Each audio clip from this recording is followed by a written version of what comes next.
here. Next.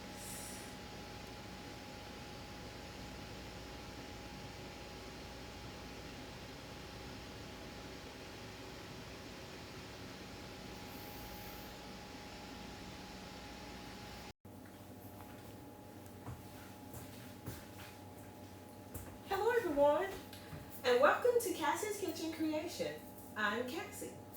I hope everyone's having a wonderful day, as I am, on this glorious Sunday. Although we do have a little rain in the forecast, and it's kind of been drizzling all morning, but it's still a wonderful day, right? So today I'm going to prepare something that was a favorite of mine growing up as a kid, and I've prepared this a couple of times, but not on this platform, right? So it is called a $1,000,000 pie, and I'm going to prepare it my way. As you know, there will be some omissions because of things that I do not eat. So yeah, come on along with me. Let's get started. All right. So I've already showed you in the intro what it is that is incorporated into this pie, and I've already pre-measured everything. So the first thing we're going to do is that we're going to add condensed milk, and this is sweetened condensed milk, and this is a 14-ounce can of sweetened condensed milk. I use Eagle brand. You don't have to. Sometimes I have to use what I can find, but they did have Eagle brand in store today. All right. So I'm just going to transfer this to my mixing bowl.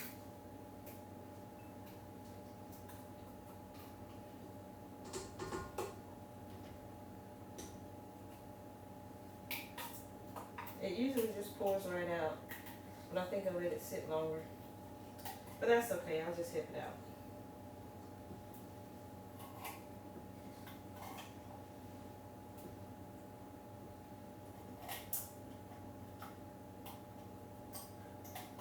Alright, so to the mixing bowl, I'm adding my sweetened condensed milk, and also I'm going to add 1/4 of a cup of freshly squeezed lemon juice. I did squeeze this. It needs to be freshly squeezed lemon juice. Right. So I'm going to add this to my sweet condensed milk, and then I'm going to just turn my blender on stir.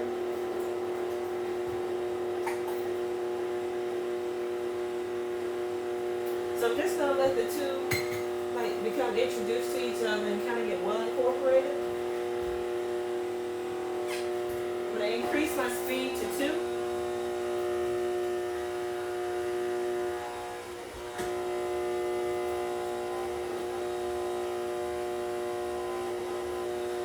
The next thing that I'm going to add is going to be some crushed pineapples. I use Dole, but if you can't find Dole, whatever brand you have is fine. And you want to make sure that your crushed pineapples are well drained. So you don't want to just open the can and drain the water off. You want to let them sit for, I let mine sit for like 30 minutes. And I made sure they were drained, and then I took my potato smasher and kind of mashed the rest of the liquid out. Because if you don't drain the fruit, like your crushed pineapples, and the next thing that I'm going to add is going to be my Mandarin oranges. This is a 20-ounce can of crushed pineapples, and you only need 11-ounce can of the Mandarin oranges. I love Mandarin oranges, so I bought a 15-ounce can. So whichever you prefer, they both will work. But you have to make sure that both of the fruit are drained, because if not, it won't set well, all right? So with that being said, and I know I shouldn't talk with the blender on, so I'm going to add my well-drained crushed pineapples to the blender. I'm also going to add the well-drained Mandarin oranges to my blender. And remember, these fruit have to be drained, because if you do not drain them, your pie will not sit.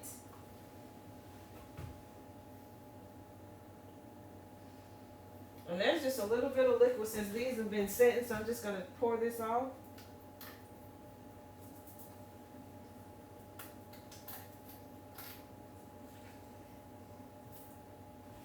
Okay. And I let them both sit for about 30 minutes.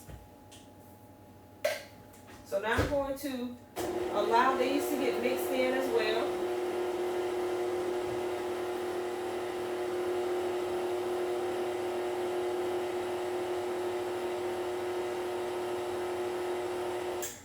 I'm just introducing everything. Next, you want 1 cup of chopped pecans or walnuts, because you guys know I don't particularly like pecans. I'm a walnut person. But whichever one you would like to use, you can use whatever nut. If you want to use almonds, you can use almonds sliced. If you want to use walnuts, walnuts. If you want to use pecans, use pecans. Or pecans, whichever way you say it. But as you know, I'm a walnut fan.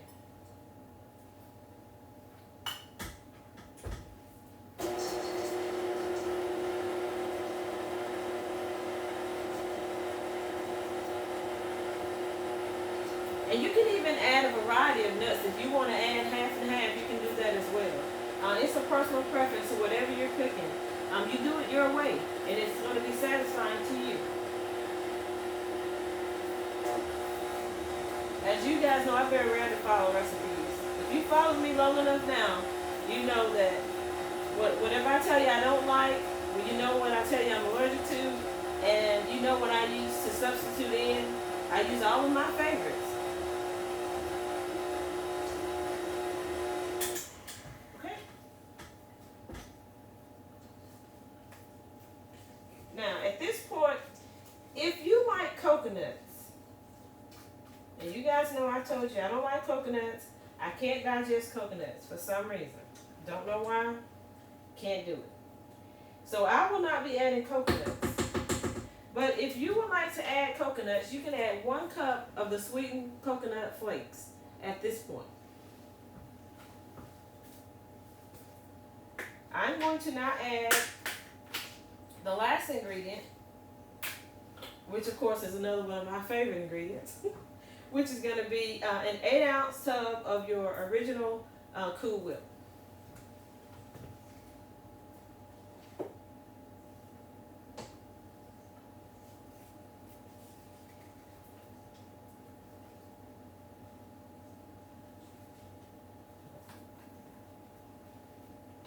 Okay.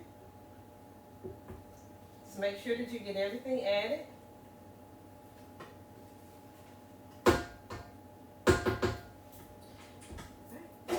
Again, I'm just going to stir it in.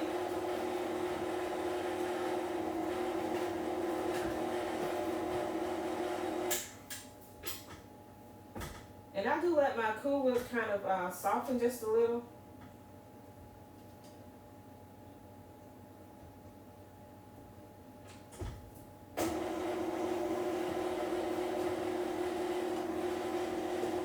And while it's mixing, I'm going to place this in the trash.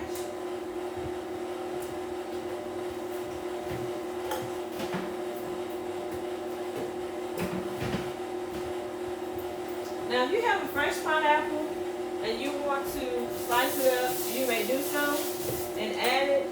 The only reason I don't use the fresh pineapple is because I can eat pineapple out of the can, but for some reason, if there's a fresh pineapple, well, I know why. Of course, you know I'm a chemist, but I always get like an irritation.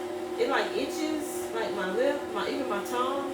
So I don't do pineapple like fresh pineapple. And it's in the, if it's in the can, I don't have any problems eating it or even drinking the juice, the pineapple juice. But if it's a fresh pineapple and I slice it, you know, and for some reason it just does not resonate well with me. Doesn't make sense, but it happens every time.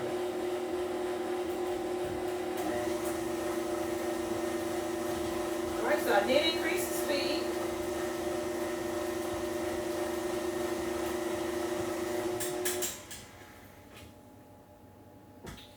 So I'm going to now just remove everything and let it fall back into the mixing bowl.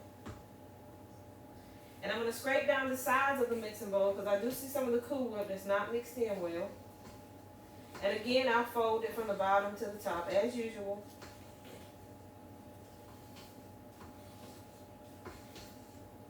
And you don't have to use this type of mixing bowl. I did it because a lot of people just put theirs in and fold it in with a spoon or a spatula. I wanted the Mandarin oranges. I want them to be, I don't want them to be whole. I want them to be mixed up well in here because I like Mandarin oranges. They're one of my favorite fruits. And I just want to see the little burst of Mandarin orange all throughout the pie.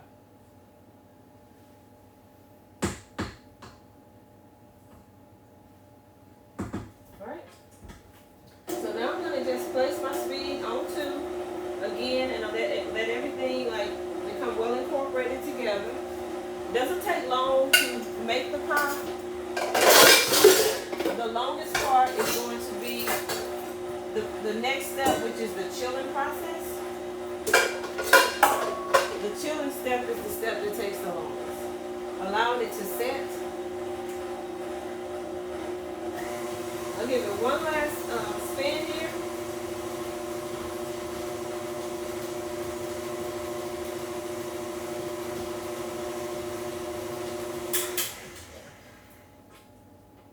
There's a lot of things I don't really care for. Like I told you, pecans or pecans, or however you say it, it is correct.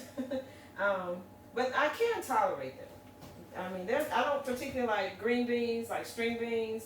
I prefer sweet peas or the green peas, but I will eat them. That's just the way it works. They're not a favorite of mine, but I can tolerate them. But I am a walnut person. I've said that so many times. I'm sure you guys know by now. And I do like almonds as well.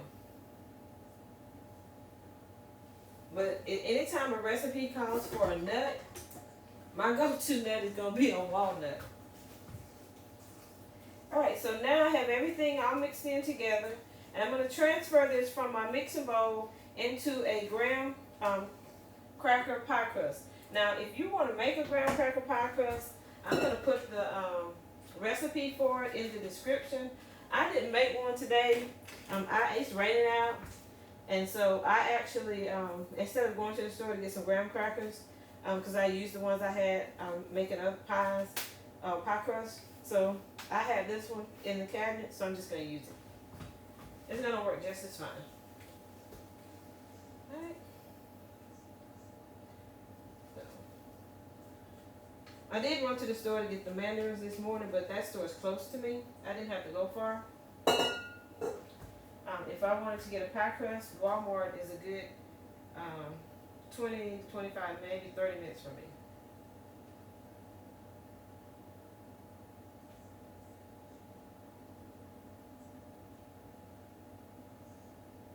All right. So once you get everything in your pie crust, you're just going to make sure that you level it off.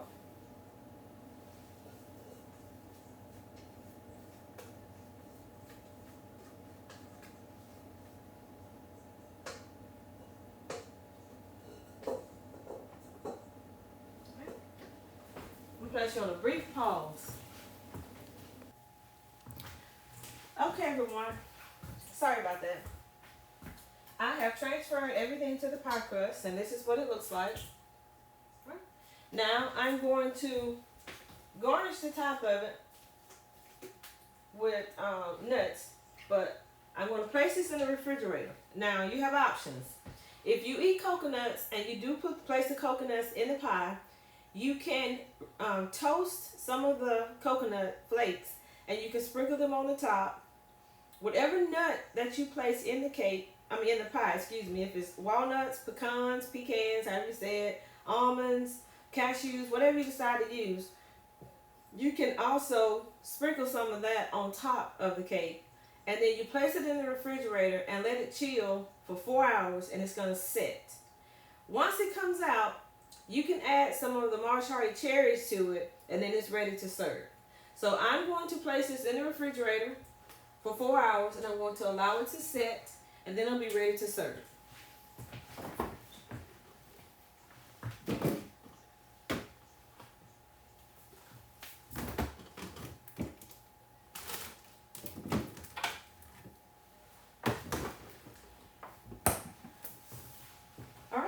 So while that's in the refrigerator chilling, I'm going to place everything in the sink and wash the mixing bowl and all the things that I have over here. And I'm going to place you on a brief pause because I'm sure you don't want to join me for that. And as soon as it's ready to be sliced so we can take a look at it and do the taste test, I will bring you guys back in. Hang tight.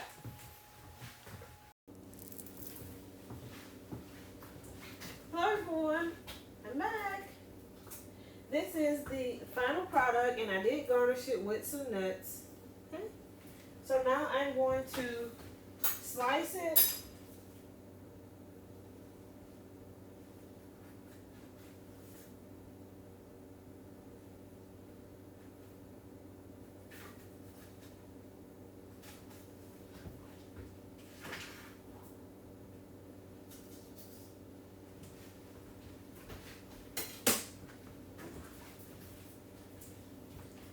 That's what the inside looks like.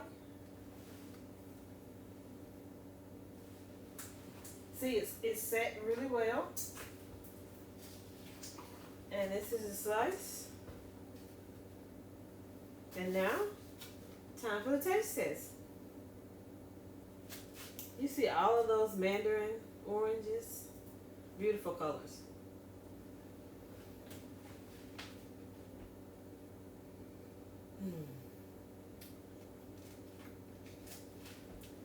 Just as I remember it, minus the coconuts. It's very light.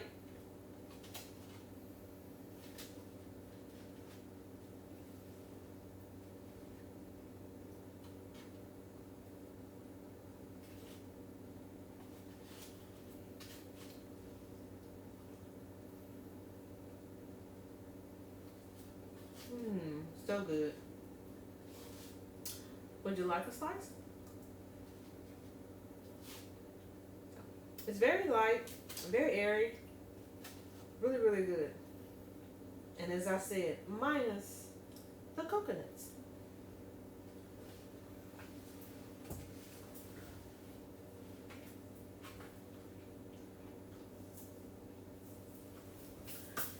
So remember, if you would like to add coconuts, you can add a cup. And then you can toast some and add it to the top as garnish. And you can also add cherries to the top to garnish it as well. So that concludes this epic no-bake $1 million pie. So it only takes maybe, I'll say 15-20 minutes to get everything measured out and mixed in well together. And it takes 4 hours for it to chill in the refrigerator to set. And that's it. There you have it. The $1 million pie, minus the coconuts. You know, I just have to throw that in. All right, guys. Thanks for joining me on this one. I greatly appreciate it. If you are a subscriber, you know I greatly appreciate you. If you just happen to stop by, thanks for stopping. Thanks for joining us. Thanks for viewing. I hope you click the thumbs up, which is the like button. That helps to push the videos out into YouTube algorithm so that other people see all that you see. Also, I hope that you will consider subscribing to my channel and joining us on this epic journey. Also, please leave a positive comment in the comment section below. If it's positive, I will respond as quickly as possible. If it's not positive, then I'll keep strolling to the next positive comment. So thanks again, guys. I really appreciate it. And as always, stay focused, stay motivated, stay encouraged, stay enlightened so that you can also do the same for others. Pass positive vibes throughout the day, throughout your week, throughout the month, throughout the year. So that we hopefully can spread these positive vibes and start a quadruple effect, and that's all that you see in our time is definitely needed.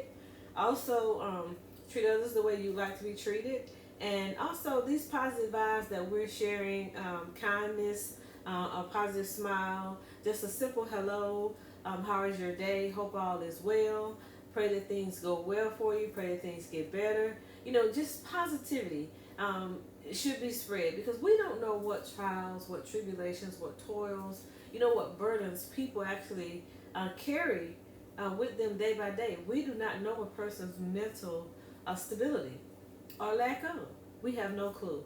So let's stay positive, pass positive vibes, encouragement, uplifting others in these treacherous times that we're actually going through. So thanks for joining me, and I will see you guys on the next bake, no bake, prep, cook, DIY, apothecary, who knows. Catch you guys on the next one. Bye.